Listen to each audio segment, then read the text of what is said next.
जानी बढ़ते हैं। मोहित साहब कहेगा, 2 दिन पहले सुप्रीम कोर्ट की जानिब से भी जो आइन की तशरीह की गई और अब इलेक्शन कमीशन की जानिब से जो फैसला आया है, अब हम इससे क्या अखज़ कर सकते हैं? क्या पार्टीज में मतलब के जो अराकीन है वो मुनहरफ अराकीन जो हो सकते हैं वो पार्टी से इनहराफ नहीं कर सकते, और क्या मतलब इनहराफ की कोई गुंजाइश मौजूद नहीं होगी? देखिए, सुप्रीम कोर्ट का जो पहली बात है कि सुप्रीम कोर्ट का जो फैसला आया वो बदकिस्मती से जो फैसला एक हफ्ते में और एक नशिस्त में हो सकता था, उसको सुप्रीम कोर्ट ने 20 नशिस्तों में और तकरीबन 10 हफ्तों में जाके किया।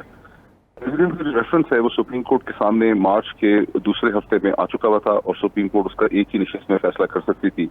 तमाम जो लीगल और कॉन्स्टिट्यूशनल एक्सपर्ट्स थे उनको साफ नजर आ रहा था। उसके अलावा एक पॉलिटिकल सेंस भी थी कि जब 1997 के अंदर फ्लो क्रॉसिंग की शिक जो है उसको पहली दफा खुद मोहतरम नवाज शरीफ साहब ने ऐड किया, तो उसका मकसद ही ये था कि इस किस्म की फ्लोर क्रॉसिंग ना हो।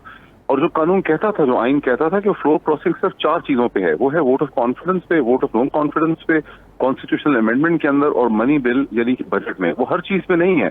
यानी किसी पार्टी का कोई पार्लियामेंट एमएनए या एमपीए जो है वो पार्टी की किसी भी पॉलिसी से बहुत से और इश्यूज में डिसएग्री कर सकता है, उसके खिलाफ बोल सकता है, उसके खिलाफ वोट डाल सकता है, वो एक्सटेन कर सकता है, वो कुछ भी कर सकता है। लेकिन वो 4 क्रूशल जगह जहां पर एक पार्टी की हुकूमत खत्म हो सकती है, वहां पर वो उसकी मर्जी के खिलाफ नहीं जा सकता।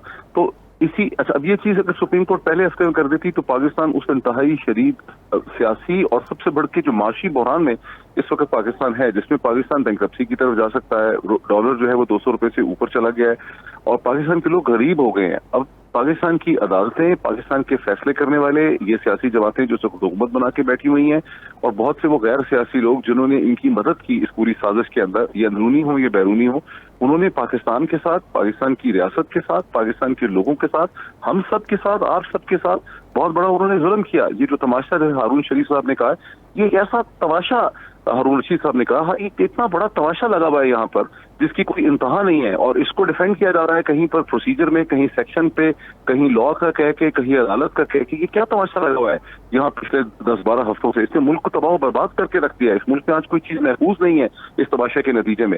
और ये चीफ इलेक्शन कमिश्नर को तो फौरी तौर पर शाम से पहले रिजाइन करना चाहिए। इनके पास तो कोई जवाब ही नहीं रहा चीफ इलेक्शन कमिश्नर होने का और इस इलेक्शन कमीशन को हेड करने का। और भी बहुत से लोगों को इस मुल्क में रिजाइन करना चाहिए। ये कोई तमाशा है जो इन्होंने किया है? आप देखें आपके बैंक में क्या पैसे हैं और उसकी आज बाइंग पावर क्या रह गई है। और ड्रामे कर रहे हैं कि सिरेमिक्स के ऊपर और जूतों के ऊपर इन्होंने इंपोर्ट लगा दिया, ये बैन लगा दिया। उससे क्या फर्क पड़ेगा? उससे तो $1 बिलियन से भी करंट अकाउंट डेफिसिट पर फर्क नहीं पड़ता। अभी आपके सामने नेशनल अकाउंट्स कमेटी की खुद रिपोर्ट अभी आई है कि किस तरह से पाकिस्तान की इकोनॉमी जो है वो 6% पे ग्रो कर दी। कभी हुआ ही नहीं पाकिस्तान की तारीख में। पेंडेमिक के बावजूद दुनिया की कौन सी इकोनॉमी है जिससे 6% पॉजिटिवली ग्रो किया? ये अभी डाटा तो अब आया है ना, तो इनको तो शर्म आनी चाहिए, इनको तो माफी मांगनी चाहिए कौन से जिन्होंने हम सबके साथ किया। ये उल्टा हमें प्रोसीजर्स बता रहे हैं, मुख्तलिफ चीजें बता रहे हैं। ये तो इन्होंने तमाशा लगाया हुआ है यहाँ पर। जो कुछ हुआ है, जिन लोगों ने तमाशा लगाया है उनको पता नहीं अल्लाह ही हिसाब करेगा। अच्छा डॉक्टर साहब, अगर हम मौजूदा सूरत हाल की बात करें तो अब अगर तहरीक इंसाफ ये मौक़िफ़ अपना रही है कि आइनी और कानूनी तौर पर जब ये 25 मुनहरफ अराकीन को डिसीट कर दिया गया है तो हमजा शहबाज जो है वो आइनी तौर पर वज़ीर आला नहीं रही, ये मौक़िफ़ है तहरीक इंसाफ का। लेकिन अगर गवर्नर को कॉल करनी होती है कि वज़ीर आला जो हैं, जो भी मौजूदा वज़ीर आला, वो वोट ऑफ कॉन्फिडेंस ले और जब उसके वोट कम हो तो फिर वो वज़ीर आला की जो ओहदा है उससे हट जाता है। लेकिन इस वक्त पंजाब में गवर्नर नहीं है और परवेज़ इलाही जो हैं वो कायम मकाम गवर्नर का ओहदा लेने के लिए भी तैयार नहीं है। तो इस सूरत हाल को आप किस तरह से देखते हैं? क्या ये भी आइनी बहरान है और उस पर कैसे काबू पाया जाएगा? जी, मैंने पहले भी सवाल के जवाब में ये कहा कि पाकिस्तान की बदकिस्मती है कि यहाँ पर इसी किस्म की मूल शगाफियां, जिसको कानूनी मूल शगाफियां ये कहते हैं, कानूनी चालाकियां कहते हैं। ये कागज ठीक नहीं था, इस पे डेट ठीक नहीं थी, इस पे साइन ठीक नहीं था, ये शाम को इशू हुआ, ये दिन को इशू हुआ, इसकी स्टेशनरी ठीक नहीं थी, इसका ये मतलब बनता है, उसका वो मतलब बनता है। ये सब चीजें तो यहाँ पे चलती रही हैं। ये इलेक्शन ही गलत हुआ, लोगों की खरीदो फरोख्त हुई, लोगों को फ्लैटीज होटल में इकट्ठा कर लिया गया, फ्लैटीज होटल में वोटिंग करा दी गई, इस्लामाबाद में सिंध हाउस के अंदर लोगों को इकट्ठा किया गया, वहां टेलीविजन चैनल बुलाए गए, उनके सामने पता चल रहा था कि वो क्या कर रहे हैं। ये सब कुछ होता रहा। पाकिस्तान का कानूनी, इंतजामी, ब्यूरोक्रेटिक ढांचा इसको देखता रहा और अभी भी वही चीजें हम देख रहे हैं। इस सारे प्रोसेस में पाकिस्तान की तबाही हुई है और उस तबाही को अंडरस्टैंड नहीं किया जा रहा। हमजा शहबाज को तो चाहिए खुद रिजाइन कर दे, बजाय इसके कि वो वेट करें कि अभी पूरा प्रोसेस कंप्लीट होगा। आप ठीक कह रहे हैं कि वो प्रोसेस जो है वो इसी तरह से लिखा हुआ है, लेकिन अगर हमजा शहबाज में जरा सी भी कोई इखलाकी जरूरत हो तो उनको चाहिए कि अगले 1 घंटे में रिजाइन कर दें। इस सूरत हाल के बाद उनकी तमाम तर इखलाकी हैसियत खत्म हो चुकी है। यानी हमजा शरीफ ने और उनके लोगों ने लोगों को खरीदा, उसमें करोड़ों रुपए लगाए और उन सब की भी सियासी हैसियत खत्म हो चुकी है। मतलब सियासत खेल ही क्या है पाकिस्तान में। यहाँ पर अब सोचना पड़ेगा कि इस मुल्क को रियासत में अगर चलना है और सर्वाइव करना है 21वीं सदी के अंदर, तो ये ड्रामे और ये तमाशे खत्म करने होंगे।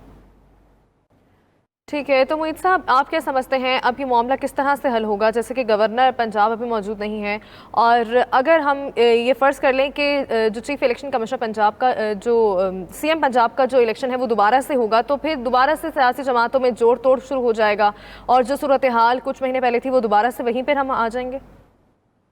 देखिए, अगर होगा जोड़ तोड़, पहली बात है वो तो शायद बहुत देर नहीं चलेगा, बिकॉज ये तहरीक इंसाफ की जो 5 रिजर्व सीट्स पे ख्वातीन थी वो उनको फौरी तौर पर बना सकते हैं, दोबारा नए मेंबर बना सकते हैं। हमजा के पास 171 इस वक्त हैं लोग, उनको 186 चाहिए अपने आप को चीफ मिनिस्टर साबित करने के लिए। उसके बाद जो सेकंड वोट होगा उसमें जिसके पास अक्सरियत होगी, फिर 186 का नंबर नहीं होगा, फिर ये होगा कि अक्सरियत किसके पास है, उस तरह से होगा। लेकिन अभी भी हमजा के पास टाइम है कि अगर हमजा की कोई सियासत में मुस्तकबिल है, अगर हमजा शरीफ ने पाकिस्तान की सियासत में रहना है और अगर इस मुल्क में तब्दील होना है, 250 मिलियन के इस मुल्क में अगर सर्वाइव करना है, अब इसकी सर्वाइवल का इशू है इस रियासत के। अभी तक लोग इस मजाक में बैठे हुए हैं कि इन ड्रामों के साथ ये पाकिस्तान कायम रहेगा, चलता रहेगा, ये न्यूक्लियर पावर रहेगा, इस पे हिंदुस्तान का कब्जा नहीं हो जाएगा। लोग अभी तक इस गलतफहमी में बैठे हुए हैं, वो इस ख्वाब से भी निकल नहीं पा रहे। हमजा शरीफ में अगर कोई रत्ती भर भी इखलाकी जरूरत है तो उनको रिजाइन कर देना चाहिए, ये सबसे बेस्ट पॉसिबल सोल्यूशन है। और शहबाज शरीफ साहब को इस पूरे ड्रामे के बाद असेंबलियां तोड़नी चाहिए और उन्हें इलेक्शन का ऐलान कर देना चाहिए, ये बेस्ट पॉसिबल सोल्यूशन है अगर किसी किस्म की भी पॉलिटिकल मैच्योरिटी यहाँ पर पाई जाती है। लेकिन वो नहीं हो रहा, अगर नहीं हो रहा तो फिर ये रफड़ इसी तरह से जारी रहेगा अगले चंद दिन, ये चंद हफ्ते। फिर पीटीआई जाएगी, किसी कोर्ट के सामने जाएगी, कोर्ट कहेगा कि यहाँ पर एक दोबारा वोट लिया जाए, फिर हमजा शरीफ वोट लेंगे, फिर वही जोड़ तोड़ होगी, फिर कोशिशें की जाएंगी। तो यही चीज यहाँ पे होती है, यही वजह है कि पाकिस्तान के इतने बुरे हालात हैं। अगर आप दुनिया के आदाद शुमार देखें तो इस साइज के मुल्क की जो इकोनॉमी का साइज है वो तो हम तो बांग्लादेश से भी बहुत पीछे रह गए। बांग्लादेश की पर कैपिटा इनकम $2200 है एक बंदे की। बांग्लादेश की इकोनॉमी हमसे बड़ी हो चुकी है, हमारी तो अभी बढ़ के 6% ग्रोथ करके 1700 कुछ हमारा पर कैपिटा इनकम आया है। ये वो बांग्लादेश है जिसको हम गरीब समझा करते थे, मफलूकुल हाल समझा करते थे, आज बांग्लादेश हमसे आगे है। तो इन्हीं हरकतों की वजह से, जो हरकतें हम देख रहे हैं, तो पिछले 12 हफ्तों में हमने जोशिश हुई अंदरूनी और बैरूनी, जिसमें उन लोगों ने भी की जो हमें बोलने नहीं देते कि किन्होंने की, उसके नतीजे में पाकिस्तान की मईशत तबाह हो गई है। कहाँ 6% की ग्रोथ और अभी क्या हो रहा है। ठीक है डॉक्टर साहब, हमारे साथ ही मौजूद है। मैं जो शहबाज शरीफ साहब को इस पूरे ड्रामे के बाद असेंबलियां तोड़नी चाहिए और उन्हें इलेक्शन का ऐलान कर देना चाहिए, ये बेस्ट पॉसिबल सोल्यूशन है अगर किसी किस्म की भी पॉलिटिकल मैच्योरिटी यहाँ पर पाई जाती है। लेकिन वो नहीं हो रहा, अगर नहीं हो रहा तो फिर ये रफड़ इसी तरह से जारी रहेगा अगले चंद दिन, ये चंद हफ्ते। फिर पीटीआई जाएगी, किसी कोर्ट के सामने जाएगी, कोर्ट कहेगा कि यहाँ पर एक दोबारा वोट लिया जाए, फिर हमजा शरीफ वोट लेंगे, फिर वही जोड़ तोड़ होगी, फिर कोशिशें की जाएंगी। तो यही चीज यहाँ पे होती है, यही वजह है कि पाकिस्तान के इतने बुरे हालात हैं। अगर आप दुनिया के आदाद शुमार देखें तो इस साइज के मुल्क की जो इकोनॉमी का साइज है वो तो हम तो बांग्लादेश से भी बहुत पीछे रह गए। बांग्लादेश की पर कैपिटा इनकम $2200 है एक बंदे की। बांग्लादेश की इकोनॉमी हमसे बड़ी हो चुकी है, हमारी तो अभी बढ़ के 6% ग्रोथ करके 1700 कुछ हमारा पर कैपिटा इनकम आया है। ये वो बांग्लादेश है जिसको हम गरीब समझा करते थे, मफलूकुल हाल समझा करते थे, आज बांग्लादेश हमसे आगे है। तो इन्हीं हरकतों की वजह से, जो हरकतें हम देख रहे हैं, तो पिछले 12 हफ्तों में हमने जोशिश हुई अंदरूनी और बैरूनी, जिसमें उन लोगों ने भी की जो हमें बोलने नहीं देते कि किन्होंने की, उसके नतीजे में पाकिस्तान की मईशत तबाह हो गई है। कहाँ 6% की ग्रोथ और अभी क्या हो रहा है। ठीक है डॉक्टर साहब, हमारे साथ ही मौजूद है। मैं